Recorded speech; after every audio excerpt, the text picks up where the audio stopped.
रहा है, जिस प्रकृति से हमारा नाता टूटता जा रहा था, उस प्रकृति से हमें कैसे नजदीक से पुनः जुड़ने का अवसर मिला है। आज के अवसर पर मैं आपको वक्तव्य देने के लिए, आशीर्वाद देने के लिए, अपने प्रतिभागियों को ज्ञान से जो है अनुसूत करने के लिए आमंत्रित कर रहा हूँ। आदरणीय डॉक्टर यशस वर्मा जी, बहुत बहुत धन्यवाद सर, आप आए और अपना वक्तव्य। धन्यवाद डॉक्टर तिवारी जी। आवाज आ रही है? हाँ जी सर, जी सर। हेलो, आ रही है सर जी। सर्वप्रथम मैं कुछ कहूं इसके पूर्व मैं आयोजकों के प्रति आभार ज्ञापित करना चाहता हूं कि उन्होंने ये अवसर दिया कि आप लोगों के बीच इस कोरोना और कोरोना से उत्पन्न जो भौतिक इसके आयाम हैं उस पर कुछ चर्चा कर सकूं। विशेष करके मैं आज हमारे इस वेबिनार में उपस्थित है हमारे गुरुदेव doctor RB. Singh, doctor S K. Singh, doctor Rizvi साहब, सिद्दीकी जी तथा अन्य जो प्रतिभागीगण हैं और इस वेबिनार के जो संचालक गण हैं उनके प्रति जो है मैं आभारी हूं। मैं अपना वक्तव्य कुछ कहूं, मैं ये एक चीज स्पष्ट कर देना चाहता हूं कि पूर्व के हमारे दोनों वक्ताओं ने, डॉक्टर गुप्ता जी ने और आचार्य सिंह ने, हमारा काम बहुत ही आसान कर दिया है। क्योंकि कोरोना कहां से विकसित हुआ, कैसे विकसित हुआ, क्या उसका प्रभाव रहा, यह दोनों वक्ताओं ने भरपूर जो है इसके बारे में चर्चा कर दिया है। इसलिए मैं विशेष रूप से इस कोरोना का जो प्रभाव है और प्राकृतिक वातावरण पर जो प्रभाव है उस पर ही विशेष रूप से मैं अपने को केंद्रित रखूंगा। फिर भी मैं आप सभी को बताना चाहूंगा कि संपूर्ण विश्व में हम और आप सभी स्वीकार कर रहे हैं कि कोरोना का ये महामारी इस शताब्दी की सबसे बड़ी और महत्वपूर्ण मानव स्वास्थ्य से संबंधित एक तत्व है। स्वीकार किया जा रहा है कि 1939 से लेकर 45 तक होने वाले द्वितीय विश्व युद्ध के बाद इस विश्व में अगर कोई इतना बड़ा जो है मनुष्य को प्रभावित करने वाली कोई चुनौती उपस्थित हुई है तो वो ये कोरोना 19 है, कोविड-19 है। जैसा डॉक्टर सिंह ने और डॉक्टर गुप्ता जी ने भी कहा कि इसका प्रारंभ जो है वो चीन से हुआ और चीन के जो वुहान शहर है उस वुहान शहर का जो हुनान सी फूड मार्केट है उसमें बिकने वाले मेढक, चमगादड़, वो सांप, पक्षी, गिलहरी, खरगोश जैसे आदि जो जीवित प्राणी हैं उस कहा जाता है कि उसी बाजार से इसका विकास हुआ। लेकिन इस विकास को से जो फैला हुआ महामारी का, उस महामारी को जैसा डॉक्टर साहब ने भी कहा, आप दोनों लोगों ने कहा कि इसको बहुत दिनों तक छुपाया गया। पहली बार जो है दिसंबर में आकर के 31 दिसंबर को वहां WHO की जो वह है ऑफिस है उसने ये स्वीकार किया कि हाँ इस प्रकार की एक महामारी जो है यहाँ फैली हुई है। और 12 जनवरी आते आते वो इतनी फैल गई थी कि WHO ने भी उसको स्वीकार किया कि यहाँ कम्युनिटी का एक पूरा जो है संक्रमण प्रारंभ हो गया है। और 30 जनवरी को इस बीमारी को WHO ने public health emergency international concern अर्थात एक महामारी के रूप में इसको स्वीकार किया। लेकिन दूसरी तरफ हम सभी जानते हैं कि वह एक ऐसा कालखंड था जब यह बीमारी फैल रही थी। चीन का 9 वर्ष का काल था, बड़े लोग उत्साहित थे, चारों तरफ उनका आना जाना था। इसलिए चीन के बहुत से लोग दूसरे क्षेत्रों में माइग्रेशन कर रहे थे और उस माइग्रेशन में जो हमारे विदेशी थे, विशेष करके पाश्चात्य देश और अमेरिका के देशों में, जहां लोकतंत्र को निजी आजादी के नाम पर उन्होंने न तो अपने यहाँ किसी भी प्रकार की आवाजाही को रोका, न अपने हवाई यात्रा को उन्होंने रोका और बेरोक टोक जो है वो चीन से लोग वहां आते जाते रहे। परिणाम स्वरूप ये महामारी बड़ी तेजी से उन क्षेत्रों में फैली और मार्च तक आते आते पूरे विश्व में जो है वो फैल गई। और कहा जाता है कि अप्रैल के प्रथम सप्ताह में 218 ऐसे देश थे जिन देशों में इस महामारी का प्रकोप जो है वो व्याप्त हो गया था। डॉक्टर सिंह ने बताया, उसको मैं थोड़ा अद्यतन करना चाहूंगा कि आज संपूर्ण विश्व में 4 जून का जो आंकड़ा है उसके अनुसार संपूर्ण विश्व में 66,09,000 लोग जो है वो संक्रमित हुए हैं और 3,88,000 लोगों की मृत्यु हो चुकी है। 31,93,874 लोग जो है स्वस्थ होकर के अपने घरों को जा चुके हैं, लेकिन 30,27,000 लोग आज भी सक्रिय रूप से इससे संक्रमित हैं। तो ये आज भी एक बहुत बड़ी महामारी के रूप में हम लोगों के सामने उपस्थित है। भारत का जहां तक प्रश्न है, शायद हम सब जानते हैं कि भारत में इस बीमारी का आगमन बहुत बाद में हुआ। जनवरी के 30 अंतिम समय में 30 जनवरी को पहला एक व्यक्ति जो उसी वुहान से आया हुआ था, एक ऐसा विद्यार्थी जो केरल में आकर के उसका पता चला और वो पॉजिटिव पाया गया। फिर उसके केवल 3 दिनों के बाद 3 जनवरी को 3 और ऐसे विद्यार्थियों को पॉजिटिव पाया गया और फिर धीरे धीरे जो है हमारे देश में भी इसका फैलाव बड़ी तेजी से बढ़ा और 15 मार्च आते आते हमारे देश में कुल ऐसे 100 मरीज जो है वो पॉजिटिव पाए गए। लेकिन 22 तारीख को हम सभी जानते हैं कि जनता कर्फ्यू लगाया गया। अपने प्रधानमंत्री के आह्वान पर पूरे देश में पूर्णतः लगभग बंदी रही, सफल बंदी रही और एक दिन के बाद 25 तारीख से तो यहाँ लॉकडाउन लगा दिया गया। लेकिन क्रमशः जो है हमारे यहाँ भी इसका यह रोग बढ़ता रहा और बढ़ करने के बाद ही अप्रैल के बाद जिस तरह से प्रवासी मजदूरों का जब आना और उसके पहले एक घटना हुई थी और वो थी तबलीगी जमात के लोगों का, इन दोनों के कारण बड़ी तेजी से ये मामला बढ़ा और आज भारत में लगभग जो कल तक का आंकड़ा है उसके अनुसार 2,16,919 ऐसे मरीज हैं जो कि इससे प्रभावित हैं और 6,075 लोगों की अब तक मृत्यु हो चुकी है। 1,04,000 स्वस्थ हो चुके हैं, लेकिन 1,06,000 ऐसे लोग हैं जो अभी भी जो है इसके संक्रमण से प्रभावित हैं और उनका इलाज चल रहा है। ये सब चीजें चल ही रही हैं। अभी चर्चा आया कि इन सब चीजों का एक बड़ा बृहद जो है वो प्रभाव पड़ा है। डॉक्टर सिंह ने उसकी काफी चर्चा किया है और हम सभी जानते हैं कि इसने मनुष्य के न केवल स्वास्थ्य को प्रभावित किया है बल्कि मनुष्य की आर्थिक, सामाजिक, शैक्षिक, स्वास्थ्य, धार्मिक स्थिति, पर्यावरण, इन सब को जो है वो प्रभावित किया है और सब चीज तत्व जो है आज इसके प्रभाव से आच्छादित हो चुके हैं। हम अन्य पर विशेष रूप से कोई चर्चा नहीं करना चाहते हैं, विशेष रूप से हम चर्चा करना चाहते हैं पर्यावरण के बारे में। हम सभी जानते हैं कि 20वीं शताब्दी जो है वह पर्यावरण के दृष्टिकोण से एक विशेष प्रकार की शताब्दी कही जाती है, क्योंकि यह स्वीकार किया जाता है कि पर्यावरण का जितना क्षरण, जितना दोहन 20वीं शताब्दी में किया गया उतना उसके पूर्व कभी नहीं किया गया। और इसका कारण भी बड़ा स्पष्ट है कि 20वीं शताब्दी में हमारी जनसंख्या बड़ी तीव्र गति से बढ़ी, इसलिए जनसंख्या की वृद्धि नहीं बल्कि हम उसको विस्फोट कहते हैं। हमारे नगरों में रहने वाले लोगों की संख्या बड़ी तेजी से बढ़ी।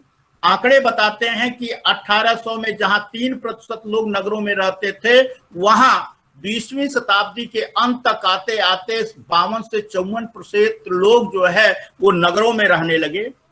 औद्योगिकरण बड़ी तेजी से हुआ, परिवहन के साधनों का विकास बड़ी तेजी से हुआ, जिसमें खर्च होने वाले जीवाश्म ऊर्जा का हमने न केवल निकाला, उनको प्रसंस्कृत किया, बल्कि उसका उपभोग भी बड़ी तेजी से हमने किया। और इसके अलावा उपभोक्तावादी जीवन दर्शन के कारण जो है हमने बृहद पैमाने पर तत्वों का, इस प्रकृति का दोहन करके उसका उत्पाद हमने प्रयोग किया और उसको अपशिष्टों के रूप में इसी प्रकृति में पुनः हमने छोड़ दिया। परिणाम ये हुआ कि एक तरफ जहां दोहन से, वहीं दूसरी तरफ अपने इस अपशिष्टों के कारण दोनों प्रकार से हमने इस पर्यावरण को बहुत ही प्रदूषित किया। और यही कालखंड रहा कि 2-3 चीजें बड़ी ही सामान्य रूप से चर्चा की विषय बनी कि हमारा जलवायु पर्यावरण परिवर्तन के कारण हमारा जलवायु परिवर्तित हो रहा है, संपूर्ण पृथ्वी का तापमान बढ़ रहा है, जल का अभाव होता जा रहा है, और इतना ही नहीं विभिन्न प्रकार के प्रदूषण, जिसमें वायु प्रदूषण, भूमि प्रदूषण और जल प्रदूषण ये सबसे प्रमुख हैं, इनका बड़ी तेजी से विस्तार हो रहा है। और दूसरे शब्दों में कभी कभी तो हमने ये भी कहा कि यह जो कुछ भी हम विकास कर रहे हैं वह विकास नहीं, बल्कि अपने विनाश के लिए हम मार्ग प्रशस्त कर रहे हैं। क्योंकि अगर इसी गति से यह विकास चलता रहा तो निसंदेह वह दिन दूर नहीं जो मनुष्य अपने कृत्यों के कारण ही अपने विकास का, अपने विनाश का वो कारण बन सकता है।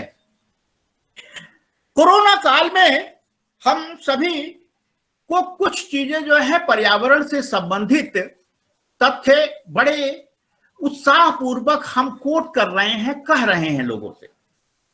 जहां एक तरफ आर्थिक विकास, सामाजिक विकास या अन्य विकास की तरफ हम जब बात करते हैं तो इन विकास के लिए हम कहते हैं कि बड़ा निगेटिव हो रहा है, इनमें ह्रास हो रहा है, हमारे उत्पादन में जो है बड़ी तेजी से गिरावट आ रही है, हमारे एम्प्लॉयमेंट में गिरावट आ रही है, और इसलिए हमारा आय बहुत घट रहा है, उत्पादन घट रहा है, और इसलिए उत्पादन के कारण हमारे उपभोग की दशा भी थोड़ी गिर रही है।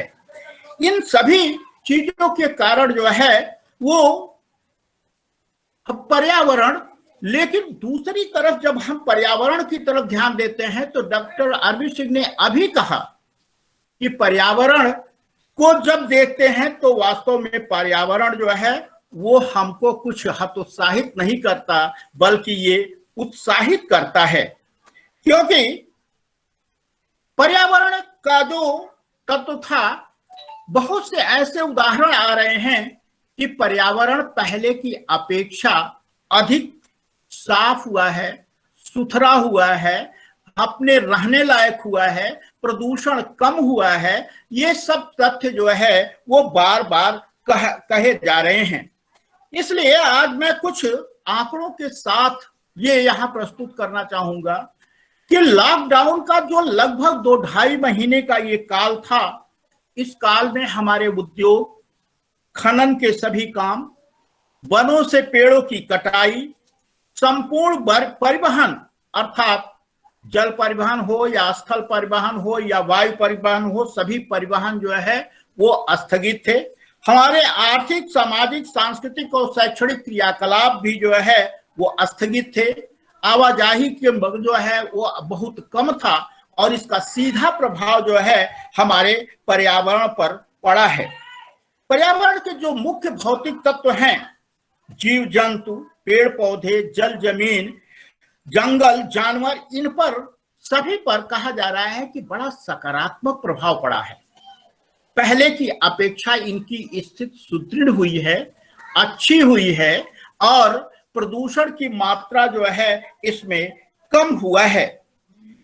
इतना ही नहीं, जो हमें सांस लेने के लिए शुद्ध वायु की आवश्यकता होती है, कहा जा रहा है कि अब वायु पहले से जो है वो स्वच्छ हो गई है, प्रदूषण रहित हो गई है, और हम पशु पक्षियां जो हैं ये आसानी से मानव के चहलकदमी न होने के कारण बड़े स्वच्छंद रूप से विचरण कर रहे हैं।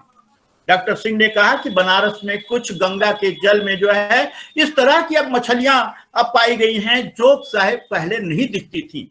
अभी हमारे गोरखपुर का भी एक उदाहरण मैं देना चाहूंगा कि यहाँ रामगढ़ ताल एक विशाल ताल है, इसमें इस वर्ष ऐसे पक्षियों का आना हुआ है जो कहा जाता है कि पिछले 20 वर्षों में कभी वो इस क्षेत्र में जो है प्रवासी के रूप में नहीं आए थे। अब जरा हम कुछ तथ्यात्मक तत्वों के साथ इस चीज की चर्चा करते हैं। प्रदूषण से, जैसा मैंने कहा कि प्रदूषण जो है हमारे लिए बड़ा घाती हो गया था, मनुष्य के जीवन के लिए घाती हो गया था। और WHO का ये रिपोर्ट है कि केवल प्रदूषित जल को पीने से पूरे विश्व में लगभग 35 लाख लोगों की मृत्यु होती है वर्ष भर में। और इसके अलावा वायु प्रदूषण से जो विभिन्न प्रकार की बीमारियां होती हैं, रेस्पिरेटरी अर्थात लंग्स की जो बीमारियां होती हैं, उनसे लगभग इसका दुगना अर्थात 70 लाख लोगों की मृत्यु होती है। अर्थात वर्ष भर में इन दो बीमारियों के सम्मिलित के कारण जो है लगभग 1 करोड़ लोग जो है काल कलवित होते हैं हर साल। अर्थात तो निसंदेह ये चीजें बड़ी ही जो है भयावह हो चुकी थी। इसके अलावा अभी जो और भी आंकड़े आए हैं उन आंकड़ों से भी ये पता चला है कि ये सब जो मौतें होती थी, पूरे मौत की लगभग 1/4 मौत जो है प्रदूषित जल और वायु प्रदूषण के कारण होने वाले मृत्युओं का होता था। लेकिन लॉकडाउन के काल में अब स्थिति कुछ सुधरी है। इधर जो रिपोर्ट आए हैं उनसे मैंने कुछ तथ्य लेने का प्रयास किया है कि ये जो वो है वायु प्रदूषण है, वह वायु प्रदूषण पहले की अपेक्षा बहुत कम हुआ है। और कहा यह जा रहा है कि फरवरी से लेकर के मई के प्रथम सप्ताह तक जो कार्बन डाइऑक्साइड का उत्सर्जन का एक बहुत बड़ी समस्या थी, उसमें 5% की जो है वो ह्रास हुआ है। इतना ही नहीं, 2015 में पेरिस के समझौते के बाद 2020 से ही इस कार्बन डाइऑक्साइड के उत्सर्जन को कम करके 2 डिग्री तापमान तक को कम करने का जो एक प्रस्ताव आया था, उसको इसी वर्ष से लागू किया जाना था। और यह है जिसके लिए हमको कोई राजनीतिक या राष्ट्र के आधार पर कोई प्रयास करना था, वह प्रयास अनायास जो है होते हुए हमको दिखाई दे रहा है। लेकिन एक प्रश्न जो मैं बाद में करना चाहूंगा यहां एक, कि ये इतना हल्ला कि इतने बड़ी मात्रा में मरने वाले लोगों की संख्या अन्य रोगों से अधिक होती है, लेकिन जब यहां मरने वाले लोग जो है संपूर्ण विश्व में अभी तक केवल 3 लाख या 88,000 हैं, लगभग 4 लाख हैं, और उससे अपेक्षाकृत बहुत बड़ी मात्रा में केवल प्रदूषण से लोग मरते हैं, तो इतना जो है इसके लिए क्यों ऐसा हो हल्ला हो रहा है, इसकी चर्चा थोड़ी सी हम बाद में करेंगे। लेकिन और जो पर्यावरण में परिवर्तन हुआ है उसकी चर्चा हम कर लें। शायद हमको और आपको पता हो कि इस वर्ष जो हमारा ओजोन डिप्लीशन या ओजोन के परत में जो छेद कहते हैं, वह दक्षिणी ध्रुव की अपेक्षा उत्तरी ध्रुव में बन गया था। ये इसके पहले 2011 में भी बना था, लेकिन इस कोरोना के कारण हुए इस लॉकडाउन के कारण वह पूरा का पूरा छिद्र जो है अनायास भर सा गया है। वैज्ञानिकों के मध्य यह एक रहस्य बना हुआ है कि बिना किसी मानव के प्रयास के, जिसके लिए मानव इतना चिंतित रहता था कि इस ओजोन गैस का यह छिद्र या ओजोन गैस की परत जो पतली होती चली जा रही है, वह जो मनुष्यों को प्रयास करना चाहिए था और प्रयास करने के बावजूद भी जो है वो सफल नहीं हो पा रहे थे, अनायास ही जो है वो सफल हो गए हैं। इसके अलावा ग्लोबल वार्मिंग अभी कहा जा रहा है कि पहले इन 3 महीनों का जो औसत है वो कहा 5 डिग्री का ह्रास हुआ है। अर्थात पहले की अपेक्षा वैश्विक तापमान में भी जो है वो कमी आई है। ग्लोबल वार्मिंग के कम होने के साथ साथ एक तथ्य यहां हम सभी जानते हैं कि चूंकि परिवहन का आना जाना बंद था, इसलिए पूरे विश्व में लगभग 25% हमारे जीवाश्म ऊर्जा का खपत कम हुआ है। और जीवाश्म ऊर्जा के खपत के कम होने के कारण जो है कार्बन डाइऑक्साइड, कार्बन मोनोऑक्साइड या SO4 इन सब जो हवाएं हैं या गैसेज हैं उनकी मात्रा जो है वो अपेक्षाकृत कम उत्सर्जित हुई है। और इसलिए अभी जो एक रिपोर्ट आया है उस वर्ल्ड मेट्रोलॉजिकल ऑर्गेनाइजेशन का, उसके कारण ये कहा गया है कि हमारा प्रदूषण जो है पहले की अपेक्षा 40% घटा है। मैंने पहले ही बताया कार्बन डाइऑक्साइड का उत्सर्जन भी लगभग 5% घटा है।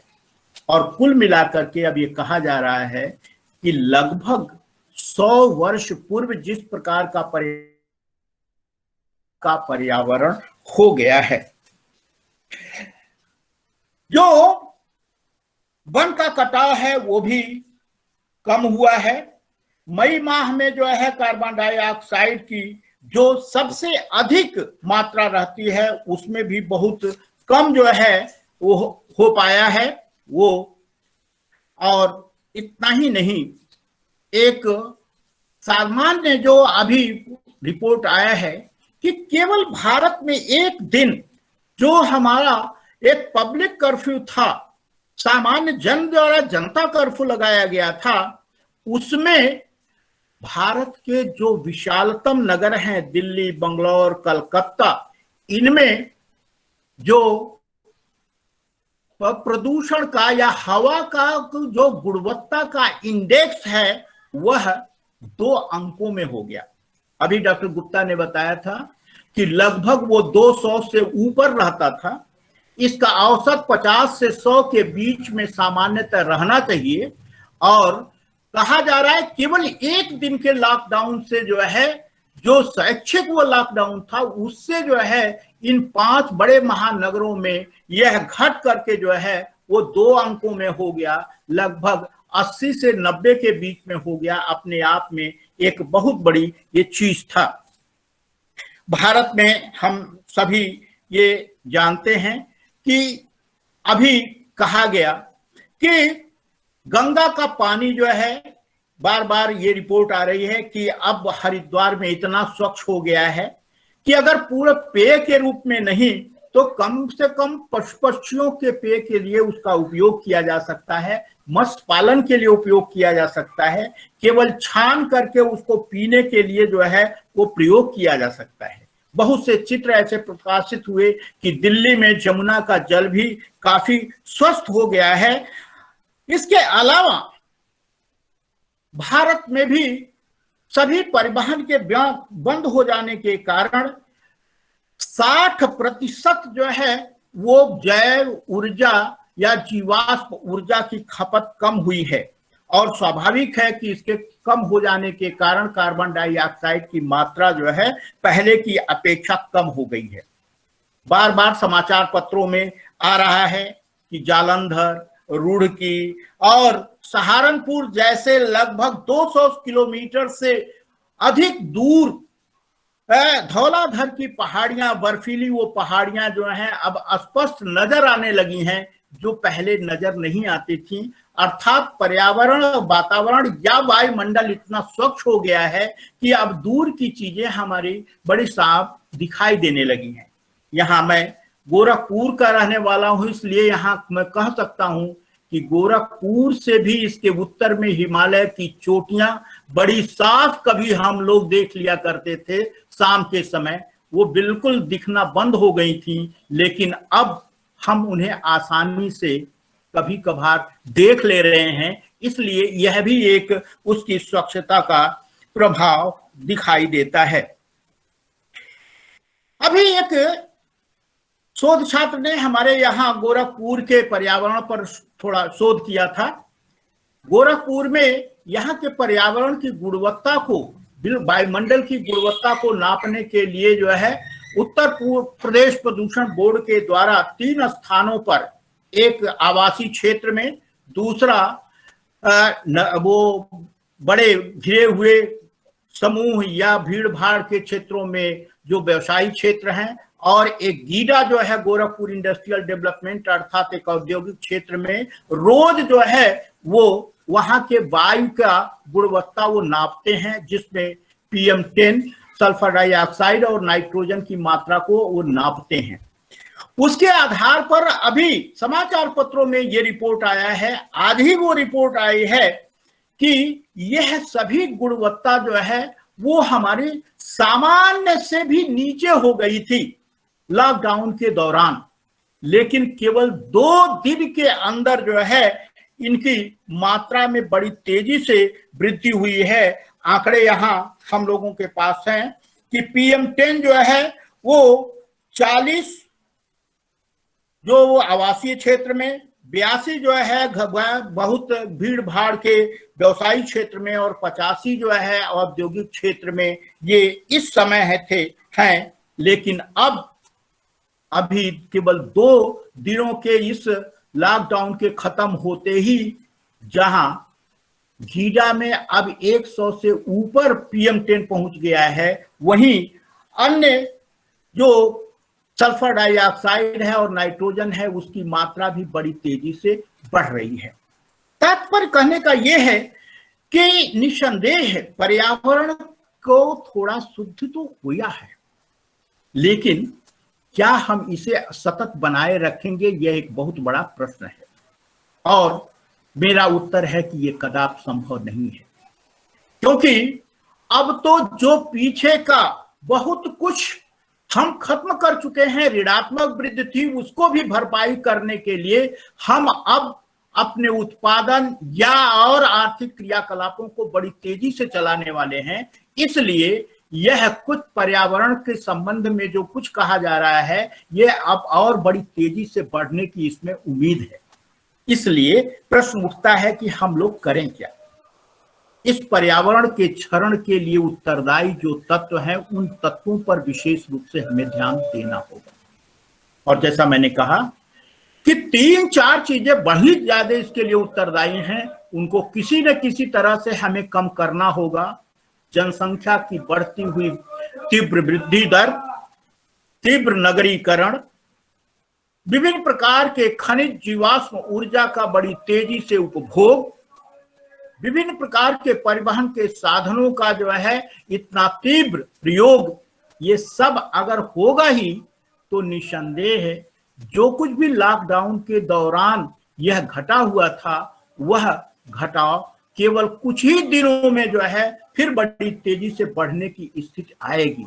इसलिए अगर उसे अस्थायी रखना है तो हमें इन बिंदुओं पर विशेष रूप से विचार करना होगा कि जनसंख्या को हमें नियंत्रित करना होगा। अपने नगरीय जनसंख्या अर्थात जनसंख्या का एक छोटे से क्षेत्र में संकेंद्रण जो बड़ी तेजी से हो रहा है उसको हमें कहीं न कहीं रोकना होगा, और विभिन्न प्रकार के परिवहन के साधनों में उपयोग होने वाले जो जीवाश्म ऊर्जा है उसको कहीं न कहीं हमको कट करना पड़ेगा। और दूसरी तरफ इन प्रदूषण को रोकने के लिए एक तरफ इनको करते हुए और इन अवांछित और विषैली गैसों को सोखने वाले जो तत्व हैं जिन्हें हम पेड़ कहते हैं, इन पेड़ों को जो है बचाने या पुनर्वृक्षारोपण करने के लिए हमें समवेत प्रयास करना होगा। तभी हम लॉकडाउन के दौरान जो प्राप्त लक्ष्य पा चुके हैं उस लक्ष्य को बरकरार रख सकेंगे। इन्हीं शब्दों के साथ आप लोगों को पुनः एक बार बहुत बहुत धन्यवाद देते हुए मैं अपना वक्तव्य समाप्त करता हूँ। धन्यवाद। बहुत बहुत धन्यवाद सर, बहुत बहुत धन्यवाद। बहुत ही गूढ़ तरीके से अपने वक्तव्य के माध्यम से आपने जो दिशा निर्देश दिए हैं वो पर्यावरण में हमारी अपनी अभिरुचि के अनुसार हम आगे विकसित करने का एक मार्ग दिखाने में सक्षम और सफल रहेगा सर। मैं